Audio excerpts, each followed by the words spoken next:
Udara malam di gurun Negev menggigit dingin. Jam di menara kontrol menunjuk pukul 2.47 dini hari, ketika sekelompok pria berseragam hitam berjalan cepat menuju landasan. Di kejauhan, pesawat C-130 Hercules berwarna abu keperakan berdengung pelan. Lampu indikatornya menyala samar seperti mata binatang yang waspada. Tidak ada logo, tidak ada bendera. Hanya nomor seri, KZ914. Kapten Eyal Ben David berdiri di bawah sayap pesawat, memandangi kabut tipis yang bergulung di aspal. Ia bukan orang baru dalam misi rahasia, tapi malam itu, ada sesuatu yang berbeda. Tidak ada briefing resmi, tidak ada persetujuan dari markas utama.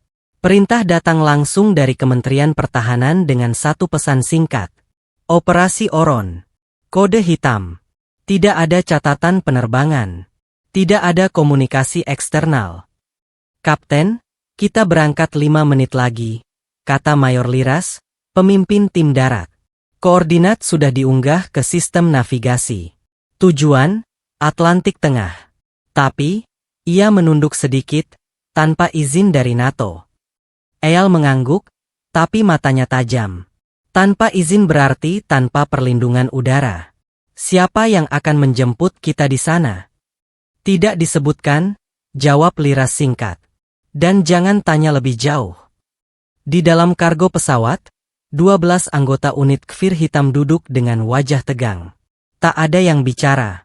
Masing-masing sibuk memeriksa senjata dan perlengkapan. Di tengah ruang kargo, ada peti logam besar bersegel ganda dengan simbol segitiga bersinar biru. Tulisan di sisi kanan. Project Oron Level 9 Restricted Access. Sersan Raffi Cohen, yang paling muda di tim, menatap peti itu sambil bergumam ke rekannya. Apa mereka bawa bom nuklir?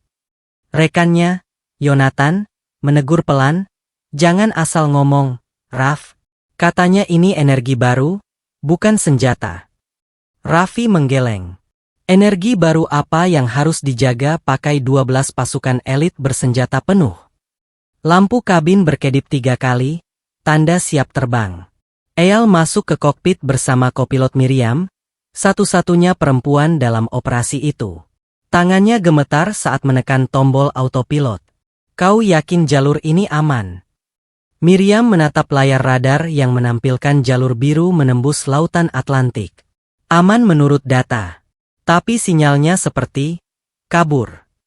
Seolah ada sesuatu di sana yang menolak kita masuk. Eyal bergumam. Pesawat perlahan lepas landas, meninggalkan pangkalan yang kini tampak seperti titik kecil di gurun gelap. Dalam radio internal, terdengar suara dari markas. Unit KZ914, status stealth aktif. Komunikasi eksternal dinonaktifkan.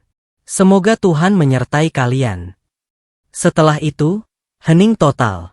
Selama 2 jam penerbangan, semua berjalan normal.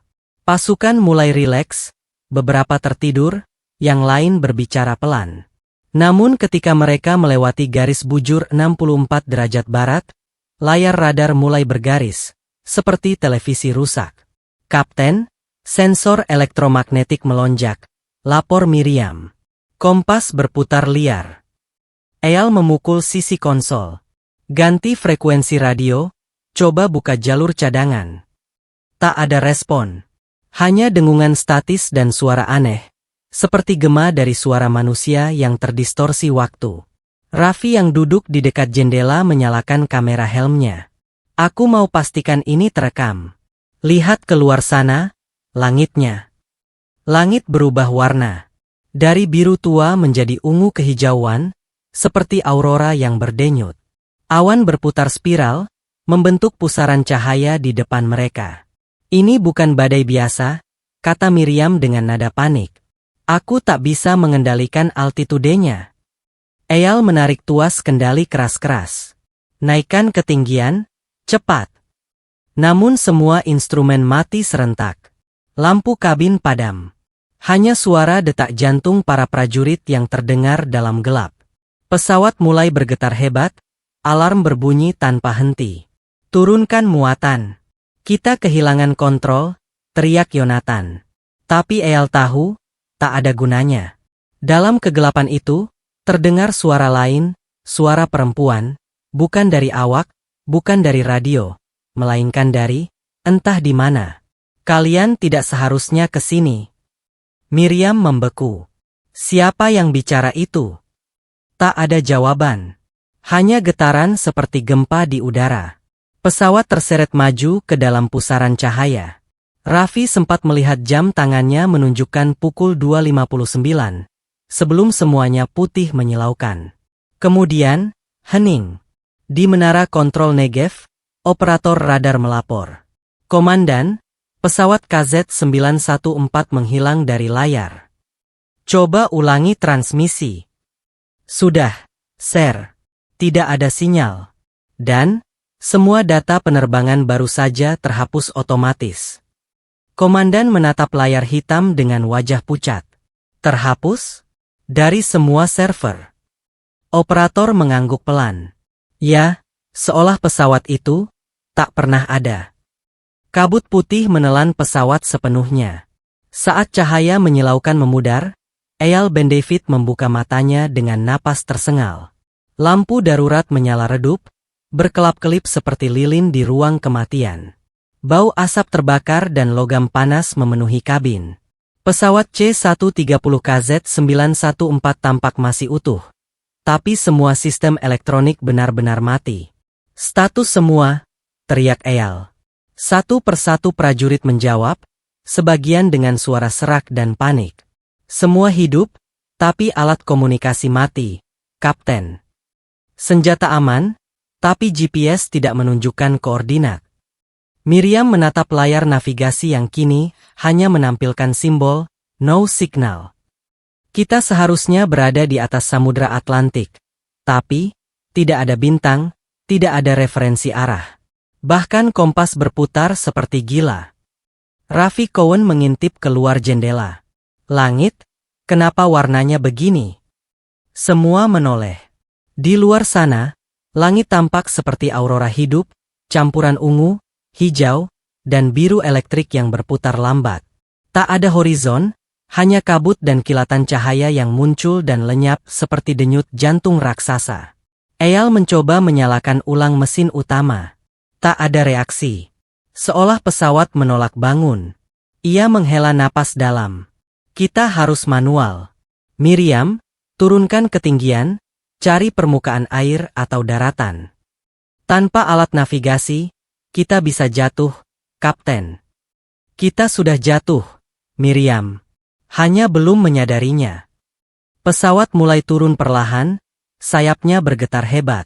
Di bawah sana, samar-samar tampak permukaan laut, tapi bukan laut yang dikenalnya. Air berwarna hitam pekat, berkilau seperti kaca obsidian, memantulkan bayangan langit yang bergulung aneh. Tiba-tiba, radio darurat hidup sendiri. Dari speaker terdengar suara statis disertai potongan kata dalam bahasa yang tidak dikenali, seperti perpaduan Arab kuno dan Latin. Tempus fractum, non revertetur. Waktu yang patah, tidak akan kembali. Miriam menatap Eyal, matanya melebar. Apa itu? Eyal hanya diam, tangannya menggenggam kendali kuat-kuat. Kita teruskan penerbangan, jangan panik. Namun beberapa detik kemudian, radar sekunder berkedip, objek tak dikenal muncul di sisi kanan, berjarak 4 km dan bergerak cepat. Gambar di layar menampilkan sesuatu seperti kapal udara kuno, tapi berlapis logam dan tanpa baling-baling. Yonatan berteriak, kontak visual.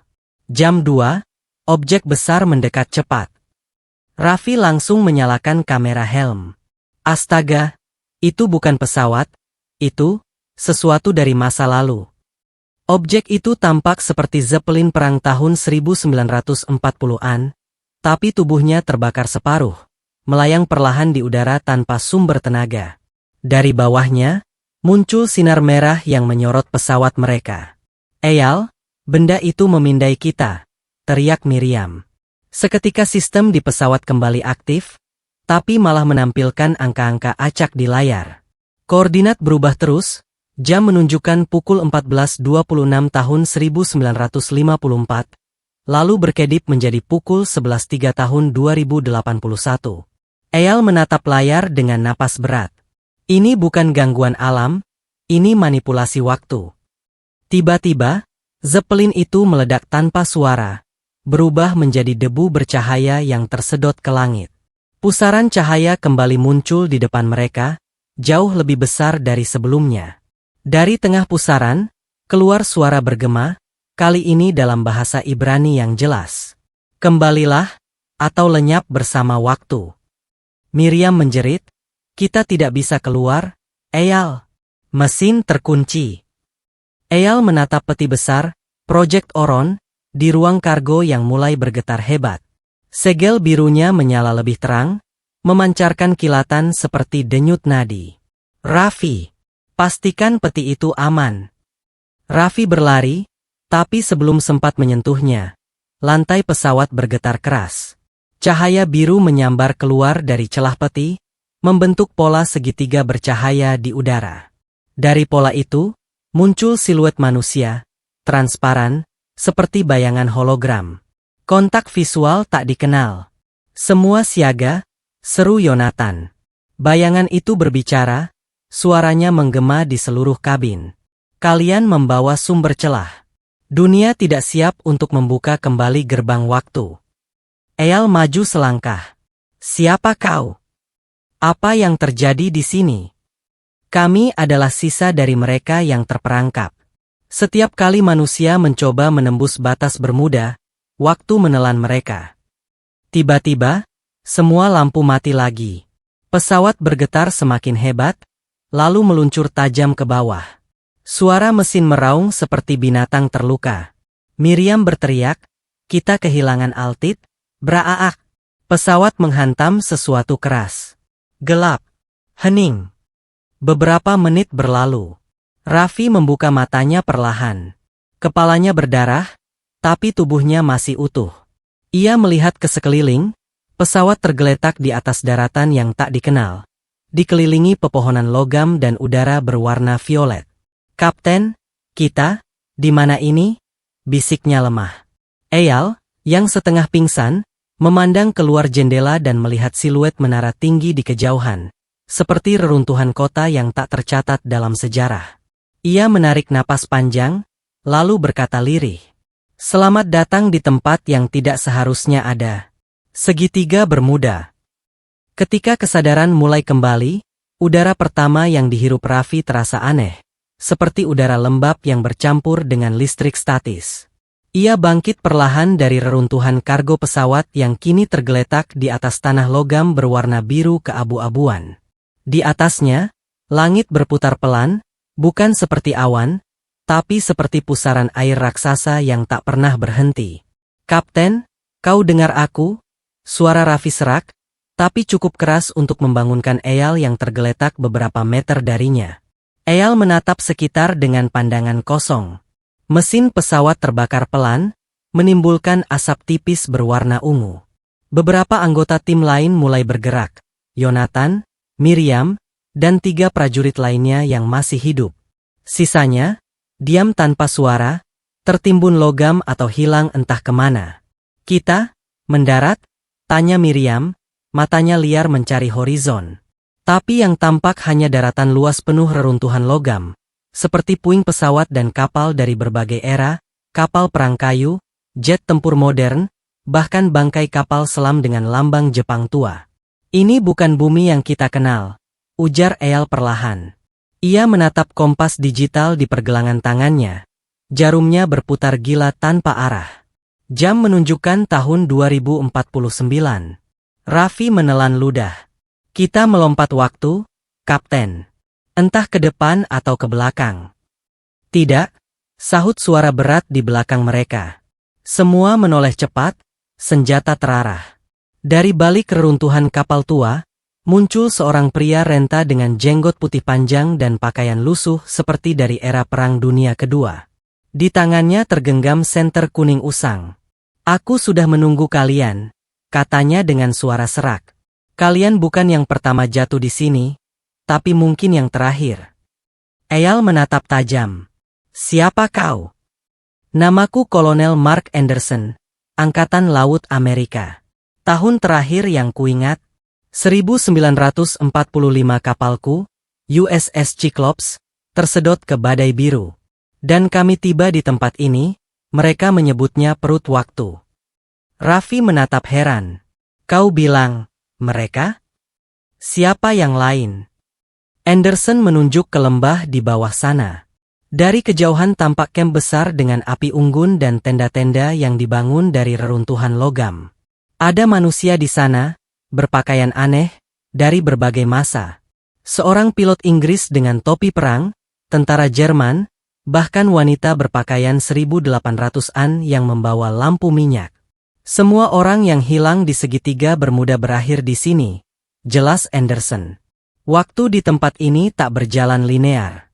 Kadang sehari di sini sama dengan 100 tahun di luar sana. Miriam menggigit bibir, mencoba memahami. Lalu, kenapa kalian tidak pergi?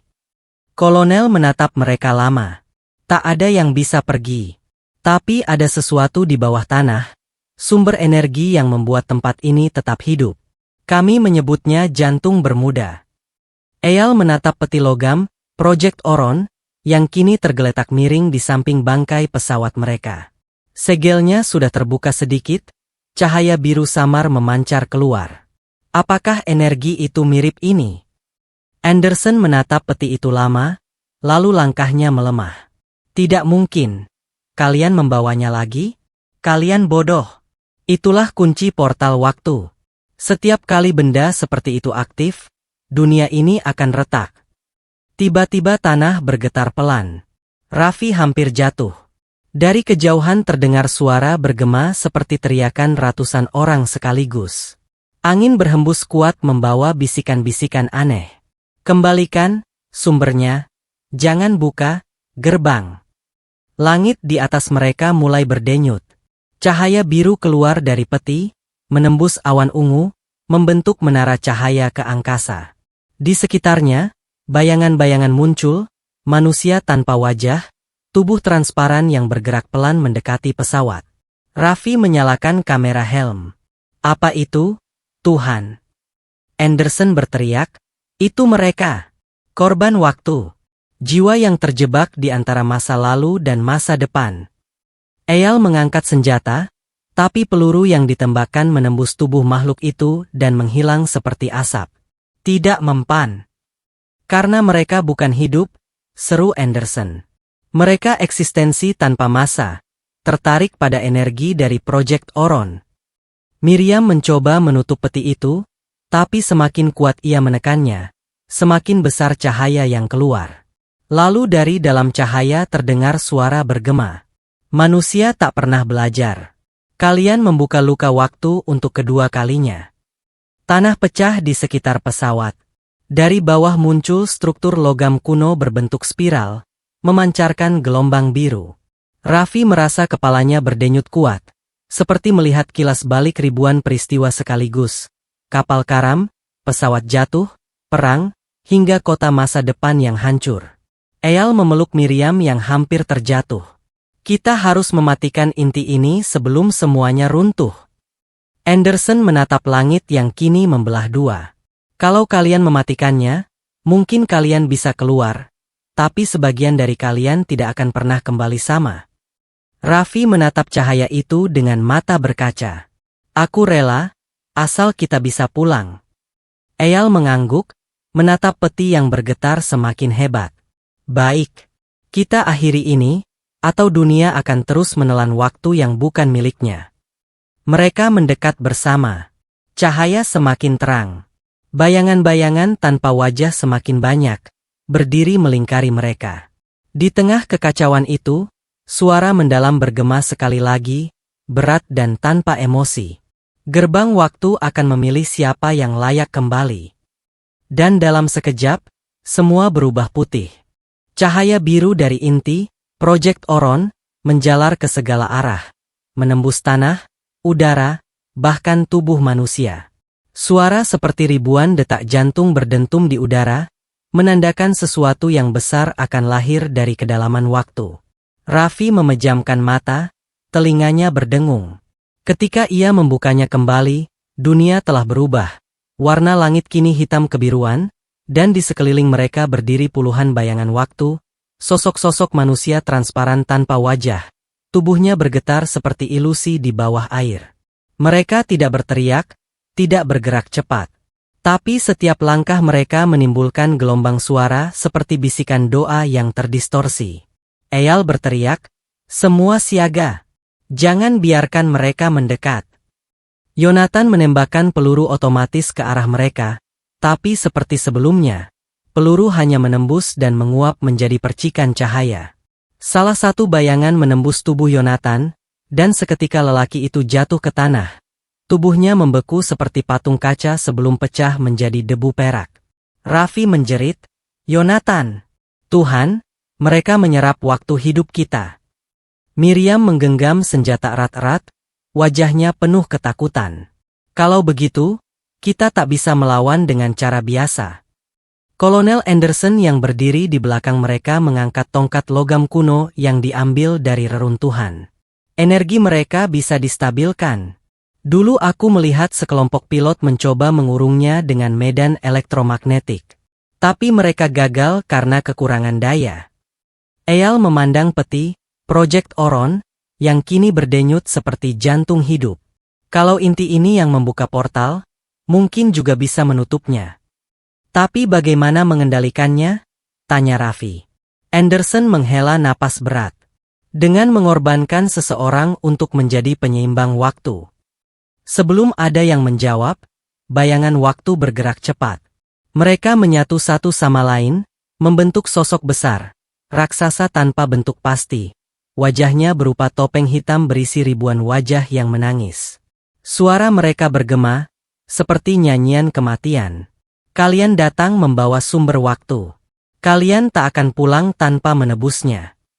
Ledakan gelombang kejut menghantam pesawat. Kargo beterbangan, api menyala. Eyal terseret ke belakang tapi tetap memegang senjata. Ia menatap Raffi dan berteriak di tengah suara gemuruh. "Cari panel kontrol di inti Oron. Ada port koneksi di sisi kiri, aku akan menahannya di sini." "Kapten, itu bunuh diri." "Lakukan saja, Cowan." "Itu perintah." Raffi berlari menembus asap dan percikan listrik. Di belakangnya, Eyal dan Miriam melepaskan tembakan ke arah makhluk raksasa itu, hanya untuk menunda pergerakannya beberapa detik. Setiap tembakan terasa sia-sia, tapi setidaknya memberi waktu. Raffi menemukan port koneksi, seutas kabel logam tebal yang menjulur dari inti biru berputar. Di sebelahnya, layar holografik muncul otomatis menampilkan tulisan Ibrani bercampur simbol kuantum. Ia tak memahami semuanya, tapi satu baris jelas terbaca. "Aktifkan penyetaraan waktu korban." 1. Tangannya gemetar. Ia menoleh ke arah Eyal. "Kapten, hanya satu orang yang bisa hidup kalau ini kuaktifkan." Eyal menatap balik dari kejauhan, wajahnya penuh luka dan debu. Ia tahu pilihannya. Ia menarik napas panjang dan berteriak, "Lakukan! Tutup portalnya. Aku akan tinggal." Miriam menoleh cepat. "Tidak, Kapten. Kita semua bisa cari cara lain." Tapi Eyal sudah melangkah ke depan, berdiri di antara makhluk raksasa itu dan peti energi. Bayangan-bayangan waktu mulai menjerit, tangan mereka yang hitam seperti kabut menembus tubuhnya perlahan. Ia berteriak keras, bukan karena sakit, tapi karena menolak menyerah. "Jika waktu ingin menelan kami," katanya dengan suara bergetar, "biar aku yang menutupnya dari dalam." Raffi menekan tombol aktivasi. Seketika dunia meledak dalam cahaya putih kebiruan. Angin berputar seperti tornado, menarik segala benda ke udara. Bayangan-bayangan waktu menjerit dan menghilang satu persatu, tersedot kembali ke pusaran cahaya yang kini terbentuk di atas mereka. Eyal menatap ke langit, wajahnya tenang. Dalam detik terakhir sebelum tubuhnya ikut larut dalam cahaya, ia berkata lirih pada Raffi yang masih berusaha berdiri.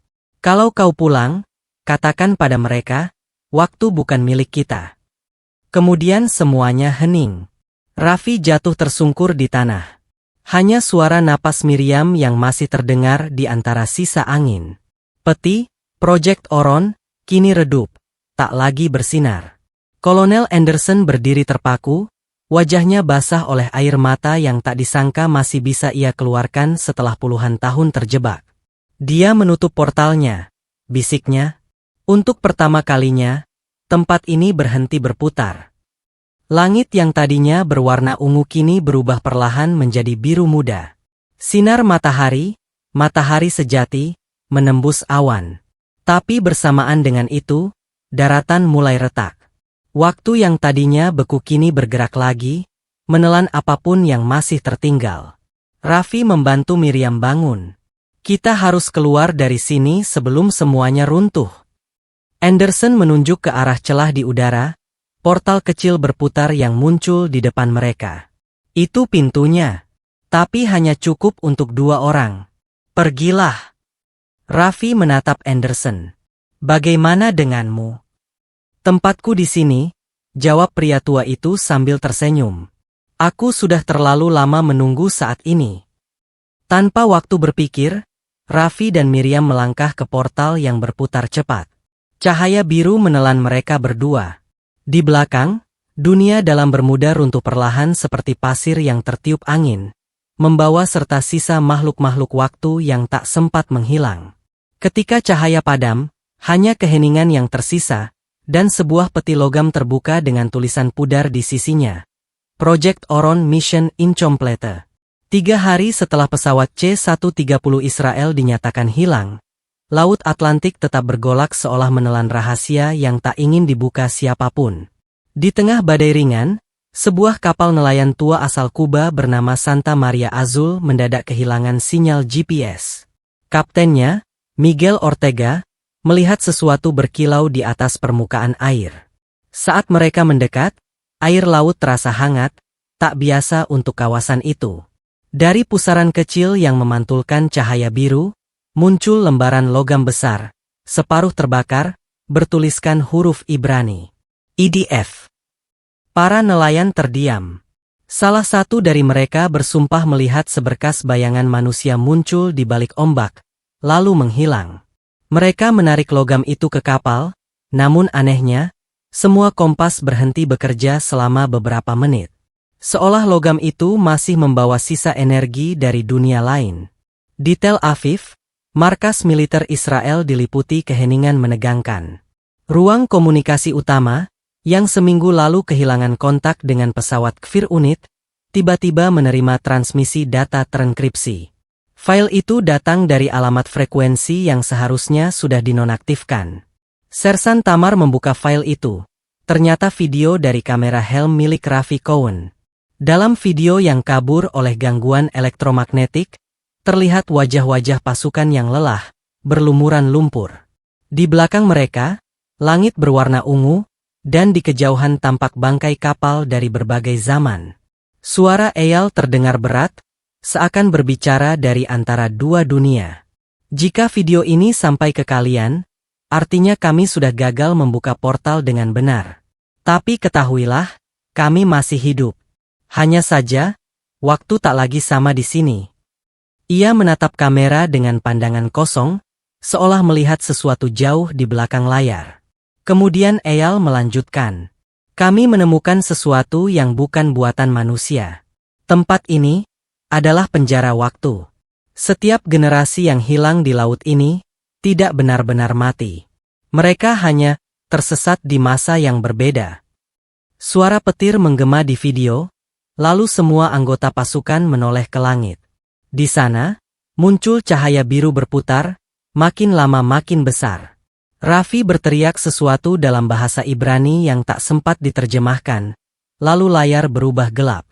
Pejabat militer menatap video itu dengan wajah pucat. Kepala intelijen mengunci seluruh rekaman, memberi perintah. Tidak ada yang keluar dari ruangan ini. Video ini tidak pernah ada. Operasi Oron tidak pernah dijalankan. Namun, seseorang sempat menyalin potongan kecil file itu sebelum dihapus. Seorang teknisi muda yang kemudian menghilang keesokan harinya tanpa jejak. Di tengah keheningan dunia, media internasional mulai mencium aroma aneh. Sebuah laporan bocor menyebutkan bahwa militer AS dan Israel kini bekerja sama mengembangkan proyek baru bernama Bermuda Quantum Array, sistem energi kuantum berbasis waktu yang diklaim mampu membelokkan dimensi ruang temporal. Tapi semua data publik terkait proyek itu lenyap dalam hitungan jam. Beberapa minggu kemudian, di pantai Bermuda, tim ekspedisi laut milik NOAA menemukan sinyal elektromagnetik yang berdenyut teratur setiap 17 jam, seperti kode Morse dari kedalaman. Saat mereka menelusuri sumbernya dengan drone bawah laut, kamera tiba-tiba menangkap silhouette pesawat besar yang tertanam di dasar laut. Tapi anehnya, bentuknya tidak utuh. Setengah dari badan pesawat terlihat normal, setengah lagi seperti menguap menjadi kabut energi. Salah satu peneliti bersumpah mendengar suara samar dari saluran audio. "Kami bukan hilang, kami terjebak di waktu yang salah." Kalimat itu sama persis dengan pesan terakhir Kapten Eyal. Malam harinya, di ruang kontrol satelit Eropa, operator memantau cuaca Atlantik. Di layar utama, muncul kilatan biru berbentuk spiral, lalu menghilang begitu cepat. Satelit mendeteksi peningkatan partikel neutrino, sesuatu yang hanya terjadi saat anomali ruang waktu terbuka. Seorang ilmuwan muda mencatat waktu kejadian itu. 9 Oktober 2099. Dia berhenti sejenak. 2099, gumamnya. Padahal jam di dinding masih menunjukkan tahun 2025. Kamera kembali ke laut. Ombak bergulung pelan. Di tengah kegelapan, cahaya biru samar menyala dari dasar samudra. Semakin kuat, semakin hidup, seperti napas makhluk purba yang baru saja terbangun. Dari kejauhan, terdengar suara mesin pesawat yang mendekat, tapi tak ada apapun di radar. Tidak ada yang tahu kemana hilangnya pesawat Israel itu sebenarnya. Tapi di antara ombak Bermuda, waktu tak berjalan seperti biasanya. Ia berputar, menelan, dan memuntahkan siapa saja yang berani menantang rahasianya. Dan kini, setiap kali badai datang ke lautan itu, nelayan bersumpah mendengar gema suara manusia dari dalam kabut, memanggil, "Buka portalnya, kami ingin pulang." Cahaya biru kembali menyala. Lalu semuanya lenyap. Cerita berakhir, atau mungkin baru saja dimulai.